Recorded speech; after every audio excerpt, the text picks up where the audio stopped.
राणा सनाउल्लाह साहब ने भी बड़ी मुश्किल जेल काटी है, मुझे पता है, क्योंकि मैं जब हाफिजाबाद में था ना, चलेंगे एक नई बात और कर देता हूं, तो जिस शख्स की मेरे साथ ड्यूटी थी उसकी ड्यूटी राणा सनाउल्लाह साहब के साथ भी रही थी। और वो कहते हैं कि जिस दिलेरी से उस बंदे ने जेल काटी है वो उनके ही खासा था। तो मैंने पूछा कैसे, कहते हैं कि उनके साथ तो किसी मुलाजिम को भी बात करने की इजाजत नहीं होती थी, और चक्की बिल्कुल अलग थी, वहां कोई और इंसान भी भटकता नहीं था, और वो अपनी बुनियान सिर्फ पहन लेते थे और नीचे कभी तहमद बांध लेते थे, कभी शलवार, और वो फर्श पे लेटते थे क्योंकि जून जुलाई की गर्मी थी इतनी सख्त। और आपको पता है कि डबल स्टोरी तो बैरक होते हैं, मौत की चक्कियां तो सिंगल स्टोरी होती हैं। और वो बंदा कहता है कि मैंने अपनी आंखों से देखा है, अगरचे वो खुद सपोर्टर था पीटीआई का, लेकिन कहता है यार मैंने उस बंदे की दिलेरी देखी है,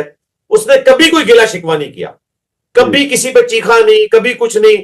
बस वो किताबें पढ़ लेते थे, खाने के वक्त खाना खा लेते थे, कभी कोई हमसे एक्स्ट्रा चीज नहीं मांगी, और वो फर्श पे लेटे रहते थे। वो कहते मैंने अपनी आंखों से देखा है कि गर्मियों में उनका पसीना बह के चक्की से बाहर आ रहा होता था।